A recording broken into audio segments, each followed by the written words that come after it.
The following podcast is taken from a live broadcast on Inspire FM.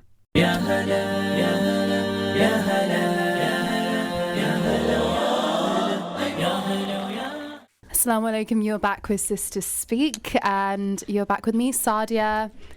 And me, Mariam. And it's just us in the studio today. The other girls couldn't make it. Busy lives. Wow, is Faiza not coming? It's crazy. No, Faiza's still at work. Which is she's our main presenter. If you're listening to this, Faiza, we missed you. Clearly. And Mariam's back after a while as well. Yeah, this is your last show for a while, isn't it? Yeah, I really missed it. It's because I've been trying to get adjust to university. So I've been I don't go to university in Luton, so it's just a bit hard to come. Yeah, third year life. Third year. It's not myth. It's real. The struggle is real. It's real. The struggle is so real. I say that, but my third year I didn't do that much work. No, I think it's different for me because I had a transition from placement year to final year, and I literally don't know anyone, and I don't know why. Yeah. I don't know why my university, let's just say my School of Humanities, just love group work. So how's it like managing social life as well? Are you trying to? I don't have anyone. No. and the funny thing is, I don't have anyone, but I'm being so ambitious and running for elections next week, which is going to be fun. Oh, good luck. Yeah. But let's talk about that more later. Yeah. Yeah. Let's go. Let's get. Yeah. So Mariam, would you like to tell everybody what our show is about? So please? Our show is a platform for Muslim girls to voice their own opinions on current events and issues, and even form discussions on general topics such as religion, culture, politics, and social media. We want to note that all opinions and views are our own, and we respect all other opposing views. If you want to join our discussion, please do call us on 01582 481822, or you can WhatsApp us on 07779 481822. Brilliant. Thank you. So that's what our show is about. We've been doing this for a good 4 years now. 4 years. It's been a long road. Sadia has just come back and just I've literally come back. So I've just been studying in Cardiff for the last 3 years. It's crazy. It does not feel like I've barely not been on this show. I'm sure it feels like it for you guys because you've actually been here and it's Sadia's never here. Yeah, but for me, true. It's I'm just back. This is just what I do when I'm back in Luton. I'm back on the show. It just feels so good. It feels like home. It does feel like it. I feel like it's just a great way to unload. Yeah, it is. It's so therapeutic. Before you're just so tired and then you come into the studio and it just... We're not just saying this for the sake of it. I actually came back just so I can unload. Well, I can't wait for your 3 weeks. 3 weeks. 3 weeks. Oh, so today we're going to be talking about, so our main topic today is the concept of identity. Questions like, what is your identity? What makes up an identity? Has your identity changed? So we'll be expanding on that in the second half of the show. But first, we're going to be doing some hot topics. For example, we're going to be talking about the England versus Bulgaria game, the racism to do with that, and also Extinction Rebellion. We're going to be exploring, the concept of protests and its impacts. But first, we like to do a little segment before the show to warm things up, and that is our thoughts of the week. So, Mariam, you said you have loads to unload. Go ahead. So, if anyone has been following our show, and I tend to talk about my university life. And before I even say that, there was this student, I want to give a shout out to a student that met me in university and said they listened to us on the radio show and just recognized my voice. Shout out to you. Well done for listening. But anyways, back to the actual main show. So my thought of the week is about taking one step at a time. Taking everything that you are doing in... How do I explain this? I think one thing that I've been experiencing is that this overwhelming feeling because everything has been jumping on top of me. And for me, it's just taking one step at a time. And I think that's my main thought of the week is to be able to kind of organize yourself and not allow yourself to feel so demoralized when things are not going your way. I think the greatest defeat is when you are demoralized. I don't know why I can't speak today. So my thought of the week is about just taking things slow. Don't do things in haste. Take one thing at a time.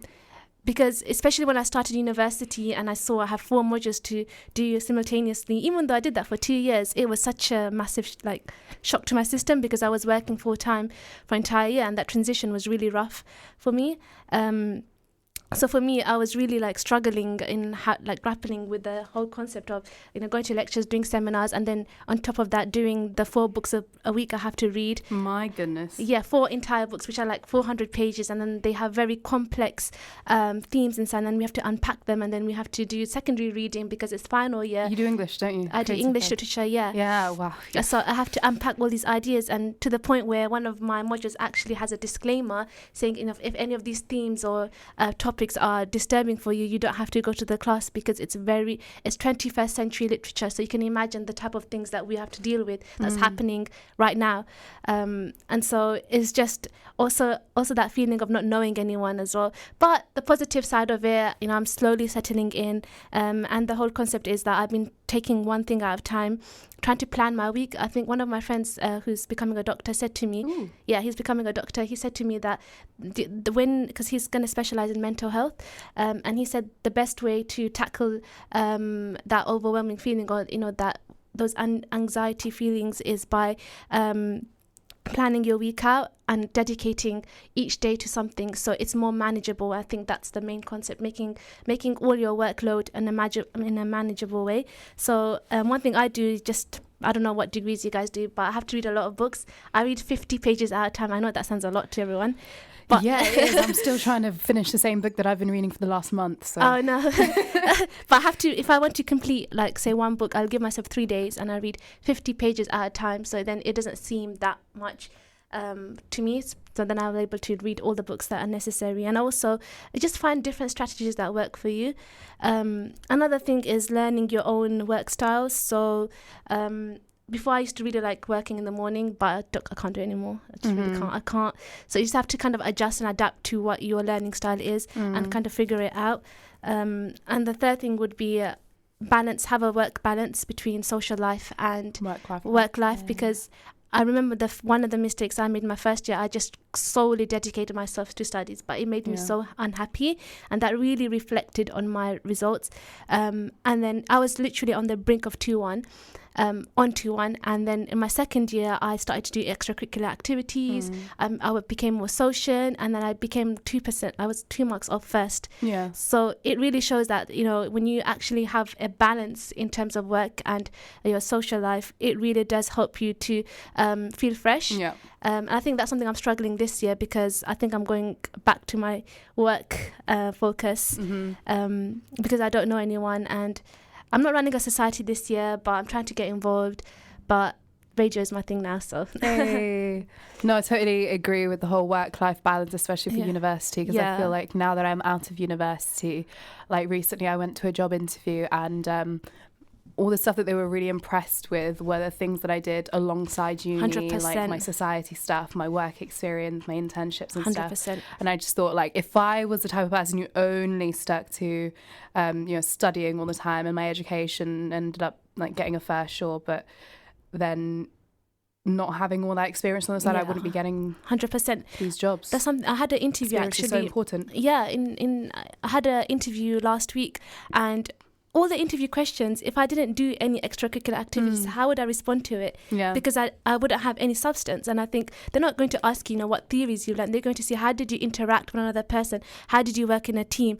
Show me your leadership skills, show me your communication skills. How are you going to show examples of that if you don't do extracurricular activities? So in that sense, I really do urge people to join societies or do something extra other than your university. It doesn't have 100%. To be societies, because one of the first things I did was join radio, and I didn't even join societies then. So is this a radio in your university? No, this radio. Oh, okay, yeah. Of course. My loyalty. Are you doing 2 radio shows? No, actually, I started a radio show on campus as well last year. Yeah. And do you know what it's called? What is it? Don't tell me it's Sister Speak 2.0 or something. Student Speak. No. And students absolutely love it. I'm disgusted. No, that's really good. Yeah, so it's it's just, I think it's just trying to find that balance and look after yourself. I think something that we always talk about is self-care. In your final year, you really need to take onus on yourself and look after yourself. Yeah, I think in my final year, I was the most social that I've ever been in my whole university life, which was a really bad way of doing things. And I I was in think like my 3 second year was societies. that. I think my Yeah? second year was extremely I should have done it in social. second year. No, to I be think honest. second year was good. But Yeah. also I did a placement year, so I had more leverage to actually do more social things in my placement year because I didn't have assignments. I just worked. So, and my placement was in university, so it was just carried on. That's good. Cool. So, moving on to my thought of the week. Oh, we've got about 2 minutes. So my thought of the week was, so I remember in my internship over the summer, I was talking with my colleagues who were a lot older than me, and I was just asking for general advice. I was a bit like, just give me some advice in life. What would you say to someone who is 22 going into, real life? And they just said, well, they said a lot of things, but one thing that stuck to me was that things work out in the end. And I was like, do they? Because at this point I was like, I've got 2 weeks left of my internship and I don't know what I'm going to do after this. But yeah, no, things work out in the end. Things seem like, they're exploding in the moment. Everything's just going wrong in the moment, but they do slowly unfold and work out, because let's be real, we've got how many years left of life, really? Well, unless, of course, we can die anytime, but let's be honest, like, generally, I'm 22. Probably, if nothing happens just abruptly, I could last until I'm 80. I've got 60 years left of life, and I'm panicking over like little things that can be solved within a week or two, like applying for job applications. And it has worked out like that, because I realized, like, I had a few weeks at home after my internship. I moved back home and I just applied for some jobs, and I got a really, really good interview back, and and then I got another interview back. Thank you. And then got like temp work and stuff, and radio stuff is happening again. It just feels like everything's coming back together after a few weeks of just feeling like a disaster. So that's been quite a nice realization. I think that's something I've been feeling as well since that's something I've been feeling since I came to when I started university. Everything felt like it was piling on top of me, but slowly now everything feels like it's unpacking, and I'm adjusting, and everything seems quite fine. I think just give yourself time. And don't just live in the moment. In when you're really, really worked up with certain things happening to you, just live in the moment, because instead of investing yourself and living in the future, that's where the anxiety comes from. So, like Sadia said, just try to have a bit of hope. I think be hopeful.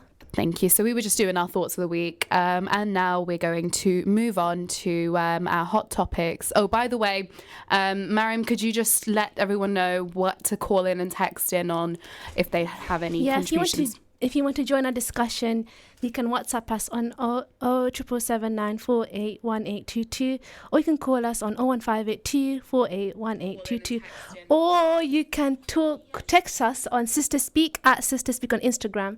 Thank you. So today's topic is going to be on identity. But before we do that, we usually delve into some hot topics that we just want to talk about, things that might have been, brought up in the news, things we might have seen on social media, just things that seem interesting that have just come up, and we just want to discuss because we can. So our first one is going to be the football game between Bulgaria and England that happened recently. I'm not 100% sure when it was. Maybe it was yesterday or the day before. I'm not sure. And we're going to be talking about the racist incidents that occurred around that. Now, I just want to put it out there, I don't watch football. Mariam, do you watch football? No, I don't. No, but we're still going to discuss it. We're just going to discuss it. We don't watch football. We're not very engaged with football at all. But we are advocates against racism. 100%. 100%. And so what happened here was, so from my research, what has happened here was that there was a game between England and Bulgaria. England won 6-0. So that's what you say, right? So is it 6-0? Like 6-0? Don't laugh at us just because we can't say it. Yeah, excuse my football jargon. I'm going to say the show instead of the game at one point. There was, so of course this game was going on, but there was a lot of racism from many of the crowd on the Bulgaria side. This happened in Bulgaria, by the way, the match in Sofia. And this included like people chanting racial slurs and also horrifically a lot of Nazi salutes from the crowd. So racism within football, from what I've seen over the years, is nothing new. There have been several racist incidents against many Black and Asian footballers from several teams in the world. This topic has come up again and again and again, to the point where I saw this whole thing going on Twitter yesterday, and I just didn't even bother to look at it because I thought, oh, it's just racism in football again, nothing new. But no, a main presenter, Faiza, she was like, no, you should do this. It's really big, and I see like how it is big now, because apparently the Prime Minister of Bulgaria actually stated that the government would freeze all funding in relations to the Bulgarian Footballers Union until until their president of the BFU would resign, and he did over this incident, which is a really big deal. That is a very big. When I read that, I was like, wow, that's quite shocking. Yeah, no, actions were taken. It should be. It sends a strong message to all the other teams around the world that this is not tolerated. It's unacceptable. Yeah, even Boris Johnson condemned the attack as a vile, racist, incident, which I find quite interesting. But the thing is, before this attack.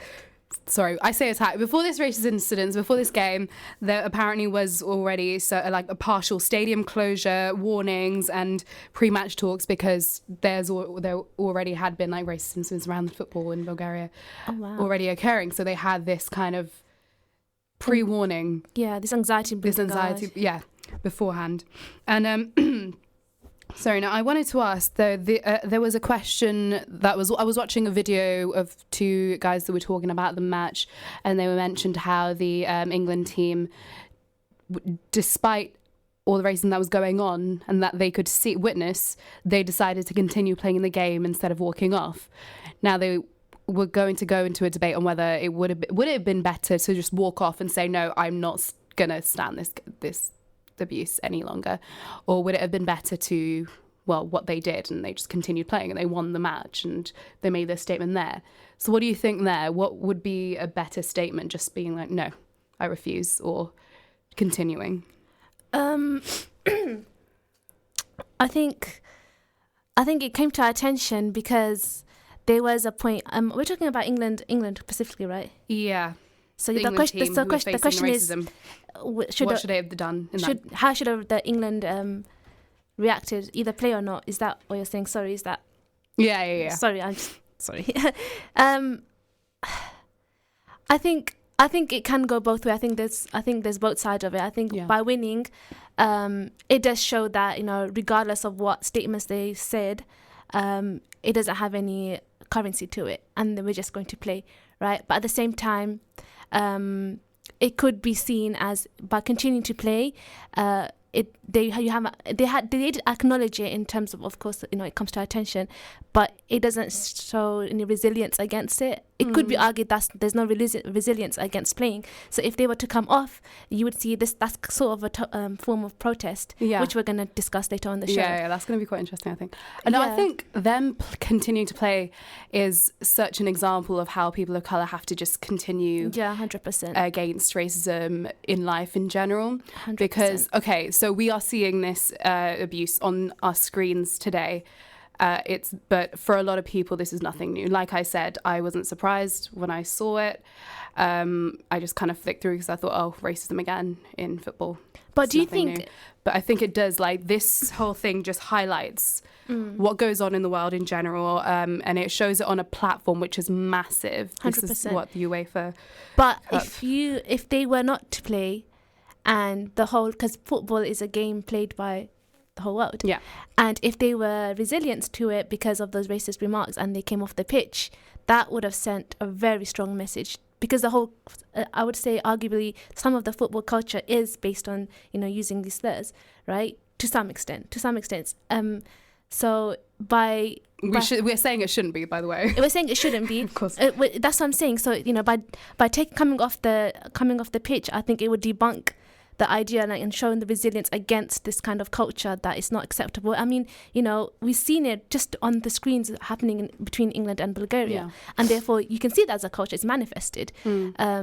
So I would say, I think how they responded, it does have its positivity, because they didn't give currency to those remarks. They continued to play. They showed what they're capable of, and they won in such an amazing way, right? But at the same time, people who do suffer racism and racial abuse and things like that, does it have that repercussion of saying that if you are experiencing this, you just have to go on? I mean, things have to go on, right? And I think it shouldn't, to some extent, it shouldn't be like that. I think there should be some resistance against it. And I think it should, if it wasn't a massive platform, that resistance could have infiltrated to other groups, smaller groups who do this. I think either way, the way that they would have played it out would have advantages. I have so much respect for the people who had to suffer through, the footballers who had to suffer 100%. Through this. I'm sure they've probably gone through so many other situations, maybe not to this extent, but racist incidents. I know there's loads of abuse that are thrown amongst these footballers on a day-to-day, like on the news and certain tabloids, newspapers, etc., etc. But I'm glad that it's being spoken about. 100%. I'm glad it's a global level now. Yeah, it's not showing that, oh look, this is a new thing. It's more like, oh look, this happens a lot. So what are you going to do about it, to the people at the top? So now we're going to go to break. Assalamu alaikum, this is Atif Nawaz. Listen to Inspire FM shows in your time by heading over to inspirefm.org or listen on Apple Podcasts or Spotify.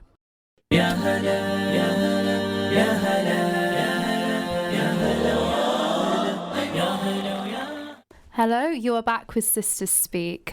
Before the break, we were talking about, we just did our thoughts of the week, and then we started talking about the racist abuse in the Bulgaria versus England football match. And now we're kind of done with that. To all those who listen to our little conversation about football, just want to say once again, we know nothing about football. But we know about it. We know about this situation, just about. It was a hot topic. But we saw it as being important, and we wanted to address it. Yeah. Exactly. So now we're going to go to a different topic, and that is the Extinction Rebellion protests. Mariam, have you heard of these protests? I didn't hear it in terms of the phrase that you just said, but I've heard about it loosely. So there's been protests against climate change.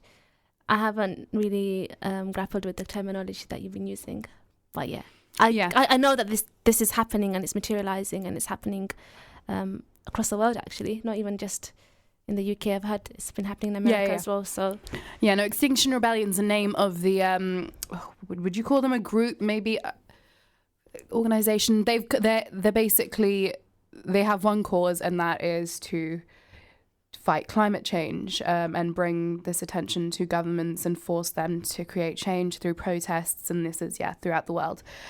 So these protests have been going on in Parliament throughout London, and there's been conversation around protests in general, because it's been very disruptive. Like people have said that these protests are fighting for our right to live, for a long time, because climate change, is going to dramatically limit the existence of human existence. And they're saying you're doing this, but you're blocking off roads and ambulances, and a lot of people are saying that there are a lot of everyday people who are trying to get on with their lives, go to work, make a living, and this is stopping that. So, but then the other side is, well, protest is supposed to be disruptive. You're not going to cause change unless you're bothering someone. You can't just write letters about climate change and expect someone to answer when this, climate change is such a immediate threat to our lives. So what would you say? What's your take in this? Do you think maybe they should calm down a little bit, or no, they should continue because this is important? I think if they didn't disrupt anyone, then we wouldn't know about it. Number one, so it draws attention. Number two, I think initially they have like set the bar, and they've made the protest very visible. But to continue to do it, I'm not entirely sure, because again, like you said, if you're blocking a road and an ambulance takes 2 seconds more to get to the hospital, and that person is in need for life support, do I see doing these protests as important, or do I see the life that's present more valuable? I would say the life that's present. I'm going to play devil's advocate. I know, but yeah, so I think, it does, I see from both sides, because to make change, you do need to disrupt, and you do need to kind of stretch those barriers. But at the same time, you need to consider other people, be considerate to other people. I try to make less damage as possible, I think. Okay, so I'm going to give you a little utilitarian argument here and say, sure, maybe you'll... yes, these lives are important. Yeah, of course. Of course, 100% they're important. However, by protesting, are they arguably saving many more lives if they do create this change? Isn't this more important in the long run? But then how... In the long run, yeah, they'll try to, but how much? So this has been going on forever, and there's been protests forever. So they've been doing protests, but not in this extent and this extreme. Has there been intervention? Have the people consider it? And how much of the result, say from other campaigns, in terms of protests, how much of mitigation has happened as a result of it. So we need to look at that as well. But Mariam, I know you know your history and your politics. So if we look at several protests throughout the world, you do to an extent. So from protests throughout the world, literature. I read books. No, but you know it. You know what I'm about to say. From protests that you've studied, so if you're talking about civil rights movement, or even India, Gandhi, protesting against the British government, right? Have any of these succeeded without damage, without human lives? People literally, even women protesting for their right to vote, people died over this. Yeah, of course. Isn't it more worthwhile in the long run for this damage to occur, for people to not go to their workplaces, be a bit late, and eventually create this change that will, allow our children to have better futures? Or should we just be more convenient? Because convenience is not the point. It's not the point. I see that. I do see that. And I do agree with you that, the greatest movements have had the most, And isn't this the most important cause of all? Because this is literally for the entire world. Okay, I'm convinced. Oh, sorry. This is still a radio show, so I'm still going to say it. So, no, I do agree with that. But I think, also... this might sound a bit ridiculous, but if we are closing roads, okay, this might completely fail me. But if you're closing roads for these protests, you have to create diversions. Yeah. Right?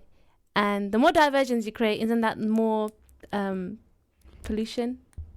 That might sound really weird, but I think that's what I'm thinking. What? I don't know. So for example, if you mean say for example, cars? I'm traveling, in terms of cars and transport. So if I'm traveling, say from A to B, but then A to B is that route is being used for protest, then I have to go through A to C to D, then go to B. I'm have to travel more through public transport, or even just using a car, which is contributing to climate change even more, to go and to facilitate the protest that is for climate change. I think that's quite counteracting. Yeah, I guess so. But I don't think you can consider every single detail in this whole situation. You can't consider every situation, but if the whole main campaign is that, I think they should find more sustainable and more viable ways. If it's going to that person who's driving around is going to be irritated and be like, just give them what they want. I don't know. And then loads of people are going to complain, and then the government's going to be like, okay, what the heck am I supposed to do about this?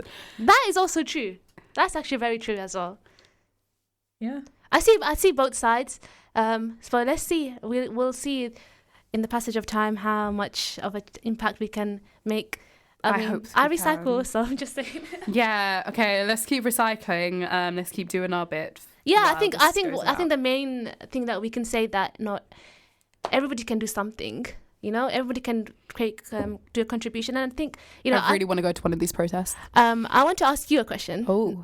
What do you think about this whole plastic straw business? Like the alternative using paper. What do you think about that? This just reminded me of this thing that my sister says apparently. Visco girls go save the turtles. That's what she was telling. She's 13 and she says this is what all these like YouTube girls say as they have their Starbucks apparently. Anyway, sorry, what was the question? It's not about Starbucks. Paper straws, right? Paper straws. It's a good initiative. I think little changes do need to be made because I can't remember where I saw it, but the amount of the amount of plastic straws that we dispose of every single day is ridiculous. Many animals die as a result of that, so I do see the point. I guess it is quite inconvenient when you're having your milkshake from McDonald's. That's the one drink that everyone keeps mentioning. Milkshakes from McDonald's are really inconvenient to drink with plastic So if one straw fails you because it's so soggy, then you're going to get another straw. Get yourself a metal straw. Yeah. I guess that's true. And then there's also the matter of, okay, so you have the paper straw, but then you've still got the plastic lid. But if you have a paper straw, else. you're cutting down more trees, and then we need oxygen. But you could recycle trees. That's easier, true. And it's not going to go like That's in the true. ocean, and like animals aren't going to choke on it. It's disposable, biodegradable. No, that's true. Yeah, that is true. There was I think, I don't know exactly which month it is, but there is a plastic-free month. I can't remember. I think it's July, and one of my colleagues was taking it very seriously, and it really respect to them. It's hard. It's so hard. It really drew attention to how much plastic we use. Even she didn't have ice cream because the spoon was plastic. Yeah. It really shocked me, like how everything has plastic. Everything has plastic in it. Yeah, no, I watched some videos and it just showed like how much plastic you'd be using in a week, and it's disgusting.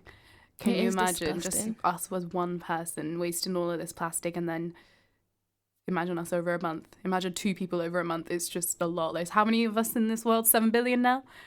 Whoa. Poor we need to be Mother more. Earth. I think we need to be more accountable to. Yeah, we don't have another Earth, man. Pardon? We don't have another Earth. We don't have another Earth.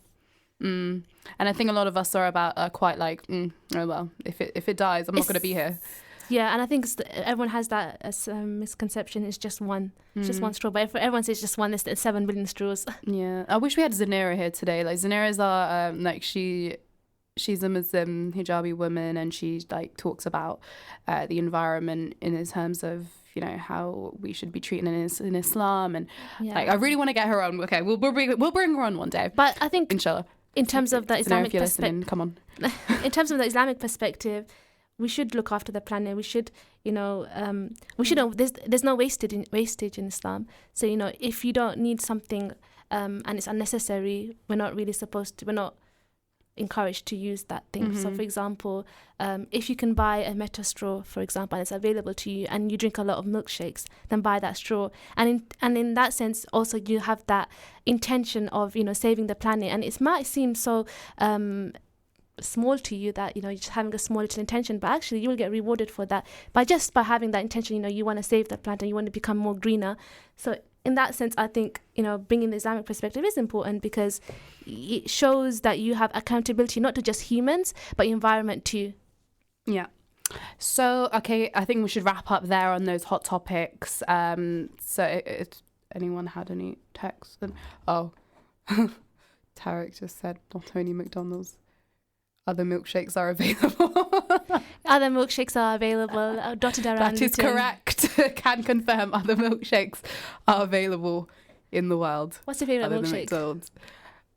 I'm not a milkshake person. I can't even drink cow milk anymore. It just gives me spots. I've like made that transition into soy milk and stuff like that. I don't drink milk either. Yeah. The only thing I have milk is tea. Yeah. Dude, I enjoy a milkshake for a little while, and then it just gets a bit sickening for me. Yeah, I don't really like milkshakes either. Fair. I like green tea. I'm starting to really like green tea. Green tea is very good. Peppermint tea. Green tea is very good for anxiety. If anyone suffers anxiety, it's very good. Have for peppermint. I don't know if I can adjust to that flavour. It tastes really good. It's really refreshing.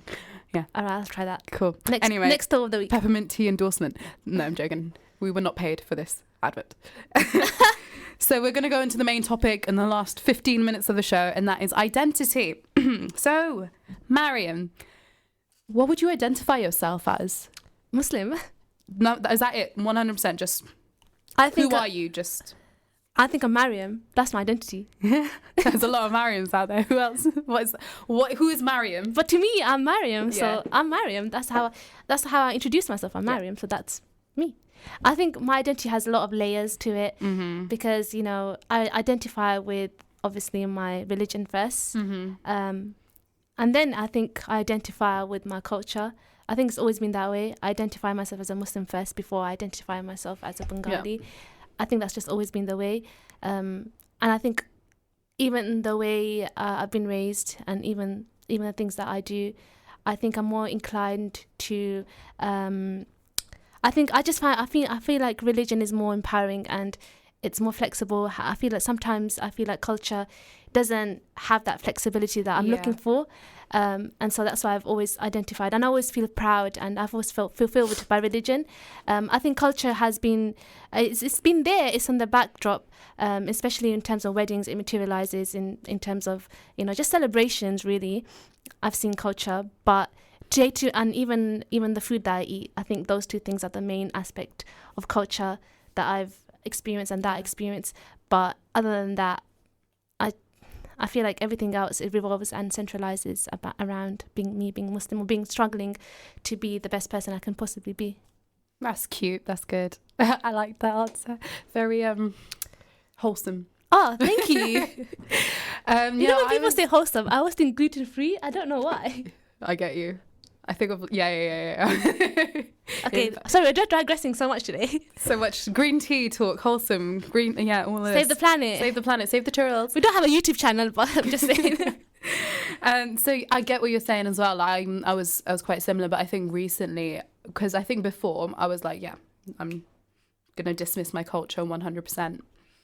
That was very me during my teenage years, but I think over the last few years I've been looking into my culture a lot more in terms of my South Asian Bengali heritage. And I think the reason why I'm becoming more close to my cultural roots recently is because I recognize that specifically Bengalis, we've had a lot of cultural, shaming within the South Asian community. I would think so, at least. Could you elaborate? Yeah. So I think a lot of I'm not gonna point fingers at many particular groups. We're not othering anyone. We're not othering anyone.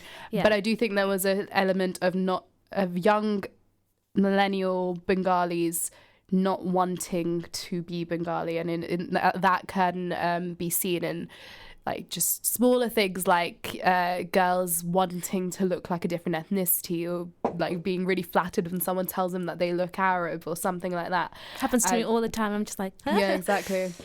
And just kind of losing your roots because you're kind of ashamed of it. And I recognize that has been me for a really long time. I think that was me as well. I think a lot of us had this kind of identity crisis where we didn't want to be ourselves because maybe we got made fun of speaking our language or eating our food, or oh, you're Bengali, I bet you like fish. Fish. All but those, you know what, little I things. love fish and I don't care what people say. I love fish. For a long time I was like, ew, fish, I don't eat it, but now I'm like, wait, fish is great. Fish is great. Fish is great. That is so stereotypical of us, but it's great. We're growing up now. And also this growth in me saying I want to be more in touch with my culture has to do with my degree as well, because in my second year I started studying Indian history, and that got me into South Asian history. And then in my last year I did a module on, again, Indian history, but a lot of it was very specifically Bengali reformers. Wow. Yeah, That's I remember incredible. I remember my lecturer, she's not even Bengali, she's Indian, and she was like, the British were afraid of Bengali superiority and intellect at the time, and therefore this happened and this happened and this happened. And I wrote essays on it, and I was just so passionate, and they were my best essays because I was so interested in the topic. I just kept reading into these topics, and it just got me really annoyed at how actually historically this effeminacy of Bengalis, this, you know, degradation of us has been going on since colonial times because of political reasons within the colonies, because we were in like pretty high up roles at the time, and that's kind of seeped into our current day within, you know, British Bengalis, which is crazy to me. And I just wanted to start commemorating my ancestors for all the work that they had done and not be ashamed anymore. And that's what I'm trying to do. But man, I need to learn how to speak Bangla. It's so bad. I think yours is really good. I can understand everything. What? It's really weird. You've never heard me I've heard you on the phone. Wait, to who? Probably your mum, I don't know. My After mum the does show. not. I speak English to my mum. I swear I've heard you speak Bangla. No, it's Lamisa. It's Is it Lamisa. Lamisa? Lamisa is so succinct. I'm just like, Are you sure? yeah, it's 100% Lamisa. My Bangla is really terrible. Like, I can't even have a conversation with my cousins. Yeah. Like, Do you have that thing where you can understand I can everything, but you can't speak it? yeah, it So just weird. mixes up. Yeah. It's And so I don't bizarre. know what it is though, but I find the I Bengali think we're language. just shy. I think like we just get really scared when we start saying out loud, so it just Yeah. something messes up in there. But I feel like it's a hard language, anyways. It's actually one of the hardest languages. Do you know what this thing about being Bengali is that you grew up watching Indian dramas, so you can understand Hindi and Urdu because they yeah. sound really similar, and you grew up reading Arabic, so because you could read Arabic, you could even read a bit of Urdu, but then Bangla is not like any of them, so you can understand all of them, and nobody can understand you. You feel my pain, like honestly. It's so Sometimes, different. even my mom, she was saying that like so we speak one dialect and the people in her school speak another dialect, and sometimes Urdu words come out because she can't speak the posh version. It's like the posh version of Bengali. She can, but she feels like she has more vocabulary in Urdu in terms of that dialect, because there's a specific dialect that is really difficult for everyone to speak. But our dialect, of course, she can speak that. My mum might shame me for saying that, anyways. but yeah, I think with me, because I can actually read Urdu. I can actually kind of read Urdu. Why? Fluently. Why? Is it because of Arabic? No, it's not because of that. It's because I've always been interested in Urdu poetry, and so Interesting. because literature, poetry. I love poetry, so Yeah. Urdu poetry has always been so profound for me, and I always like listening to it. It's really, really like, I think it has so much depth to it, and I'm sure Bengali does as well. If I had that understanding, I'm pretty sure I would be able to delve deeper into that as well. But yeah, I could read Urdu. I can speak it a little bit, understand it fluently, and yeah, it's because I'm really interested in literature. So. Language is something that I was really into Arabic as well at one point, and I did study Arabic quite formally, and there was a time that I could actually understand quite good Arabic, but now I forgot. But I have like remits that I do understand. So yeah, language is something that I'm really interested in. I feel like if I solely put myself into that, I'm really passionate about it.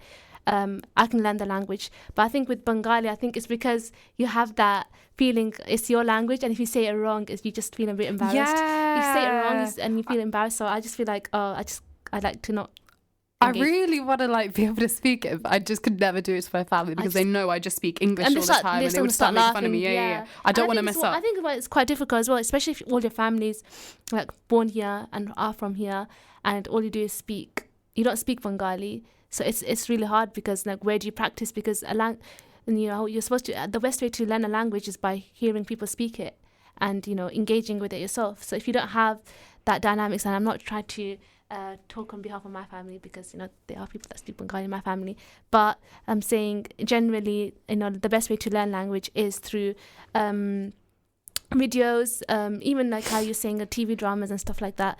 If there was like Bengali shows perhaps and with subtitles, maybe I would have learned more. Maybe. Yeah, I've seen them. They're not the most impressive. For the language. Okay, fair enough. For the language. But yeah, I think me and Sadia are saying if there's anyone that wants to teach us Bengali. My mum would love to, but it would just would have. It's so difficult, but I would actually maybe in the future I do want to see. I do want to have an understanding of it. Especially I want to see Bengali poetry because poetry I do really like looking at. Arabic poetry I've looked at it.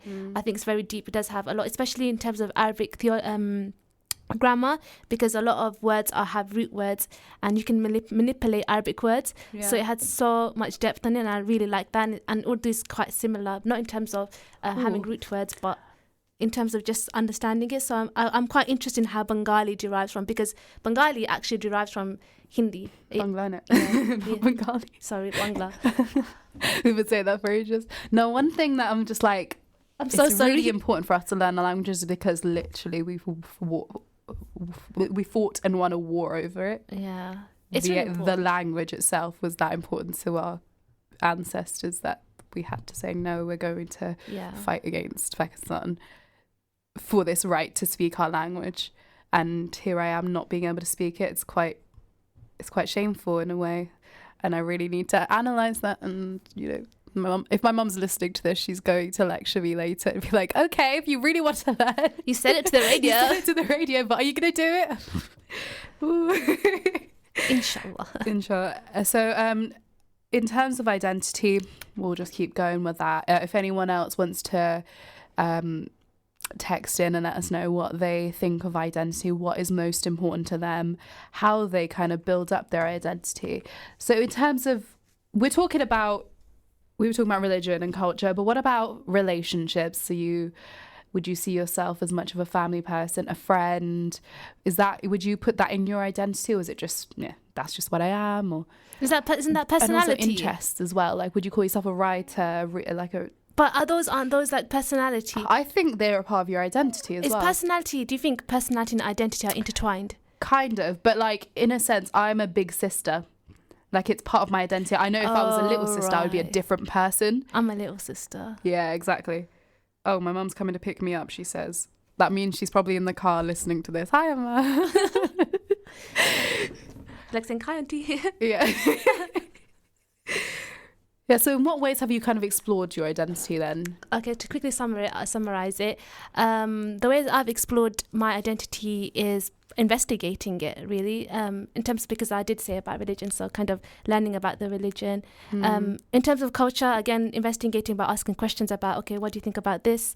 What happened in Bangladesh, the war, etc., etc. I think that was my way of kind of finding my way through my identity. Yeah, But I would say I think I have a more stronger understanding of my Islamic identity rather than my cultural identity. I think there's so much more that I need to know about my heritage rather than, of course, religion has its place as well, and I can always be learning. Yeah. But I feel like I've always put more effort and invested myself in that. Yeah. But of course, it's more important to kind of build up this identity rather than just creating a list of names and words. So thank you all for listening. We will be back next week. Thank you. Thank you for listening to our podcast. We stream our daily broadcast on inspirefm.org. You'll find all our daily updates on our social media at Inspire FM Luton.